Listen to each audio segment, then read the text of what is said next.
Well, there has been a political fight that is also brewing around the decision that was announced by the Home Minister Amit Shah that very soon the MBBS and our courses would also be taught in non-English languages, but in Bharatiya Bhashas. So in regional languages, including Hindi. So a large part of the Hindi belt would have medical education, which would be imparted in Hindi.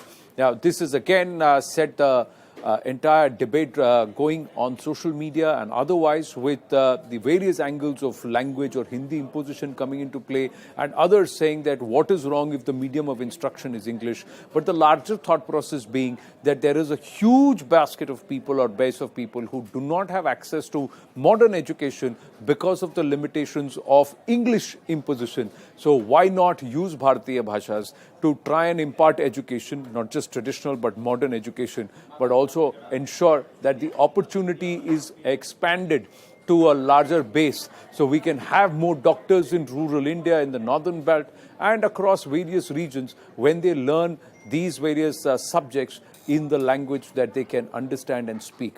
So that's where the entire debate comes through. Ratan Sharda and we also have with us Sumanth Raman at this point. Ratan Sharda ji, where do you stand on this entire decision? The formal announcement is going to be made sometime tomorrow. We are given to understand there are reactions that have come in from the Madhya Pradesh Education Minister too. But where do you stand on this, Ratan Sharda ji? See, let us move beyond the politics of it. I think we just unnecessarily politicize everything.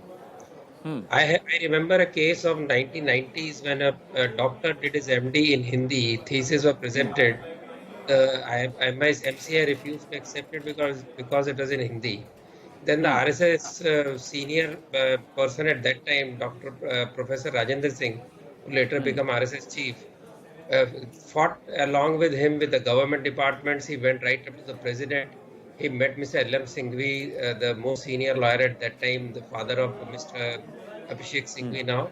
And he finally brought to a case where the MCA agreed the terminologies were listed in Hindi, and he got his MD. I do not understand if somebody can express himself or herself better in Hindi, then what is the objection? Secondly, we had very, very rich medical history, right, in Sanskrit, in Malayalam, in nearly every language, Ayurveda, etc. So are we not rich enough to handle these terminologies in Hindi? And if a person doesn't know English, does it mean that he or she cannot become a doctor? I would say more the merrier. Let more languages join this, get involved in this. So people from the rural areas, people who don't have access to English language should be able to do a wonderful job because they're skilled people.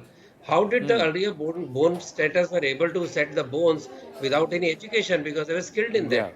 Rather than killing the skill, we should encourage it by giving the language in which they flourish. Language is only a media. It is not the guarantee of a good education in medical. We know what kind of education they are getting now. No, and it has been deliberately made that you are only educated if you speak English. Now, that is a misnomer, and that is a very, very elitist way of looking at it, Sumanth Raman. Yes, exactly. We may be having this debate, in English, but that doesn't mean that we should not be learning our own local languages or learning reading, writing in our local languages. Charaka Samhita, why should it have to be translated into English, or Ayurveda need to be translated into English to be taught? It can be taught in regional languages and our Indian languages, Bharatiya Bhashas. Anand, first of all, this is not part of a language debate. I find that fairly juvenile. This is about practicality of the actual education process. There are thousands of terms which at this point of time in medicine, which are in the English language as imparted to doctors undergoing training for MBBS in India.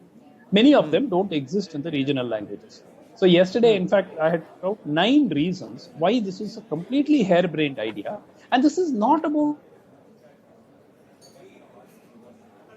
or nothing to do with politics. Look, every major international journal which puts out the latest updates does it in English. Almost every research projects which are undertaken in different parts of the world, even those who do the research in some of their native languages, do manage to publish in English. Now, the point I'm making is very simple.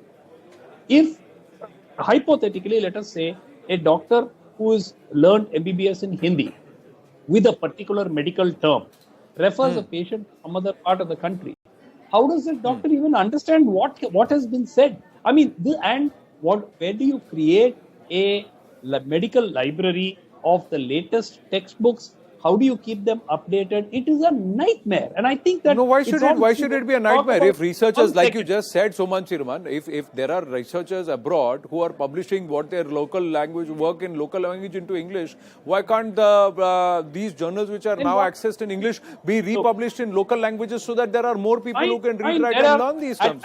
So terms which are journals, you can translate them, Anand. There are only at last count, among the more reputed journals itself, there are about 2,000 to 3,000 journals, and many of them put out publications every month or every 3 months. You can translate all of them every month and create jobs. Maybe it will be an employment kind of project. No, but you can at least have your own curriculum, right? The curriculum of MBBS. Why can't it be done? Why can't it be developed? See, it used to be there, now it has been removed. I will ask. Look, let me ask you. So are you trying to say that a student in Tamil Nadu needs to learn English to become a doctor? Cannot study medicine in Tamil?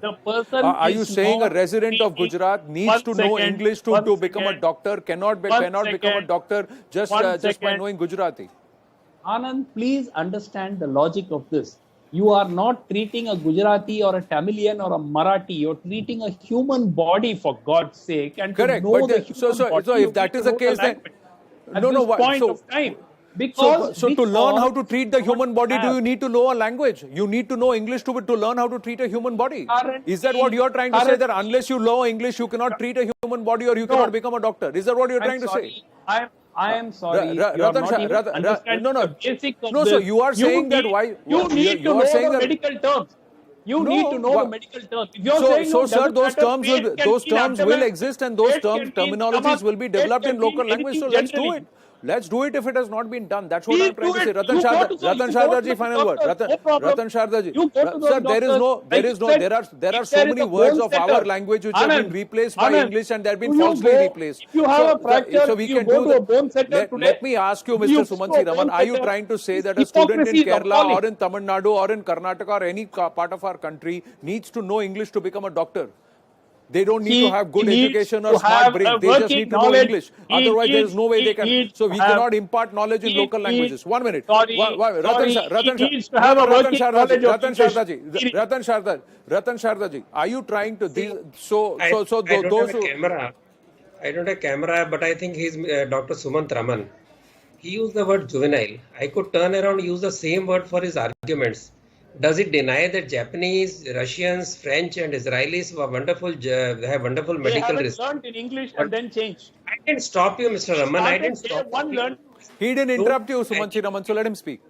Please don't be so agitated. You are not going to be asked to learn Hindi to do your tree. Sorry, that's not for you. It is for people who have not been able to take advantage of the scientific advances. So I talked about Japanese, Russians, French, Israelis, some of the most wonderful people with their medical knowledge, science knowledge, having won most Nobel Prizes than non-Englishmen put together. Come on. So secondly, I already gave an example of 1990s when entire bibliography, entire terminology was translated and accepted. And we have such rich languages with all the medical terminology already there. I remember I was in school, I had every word for Indian, human body, human, physiology. Well, I never felt the need for English. So don't try. It was there. I've limited time. I can only say that in our Bharatiya Bhashas, every single word or every single terminology that makes the English lexicon, there is an paryayavachi or an equivalent to it. It's ironical that the English language does not have the apt paryayavachis for a lot of the words that we use in Bharatiya Bhashas. That's the reality, sir. I've got to pause there, and you cannot tell a person that you cannot become a doctor till you learn English. That's so unfair to anybody. We should make education information available in all the languages in our country that are largely spoken, the official languages at least. And in every region, you need to open the doors there. And if there is an effort that needs to be taken, let's collectively do it. That should be the approach, rather than saying, no, why take the effort? You first learn English and then you can think of becoming a doctor, engineer or otherwise. Thank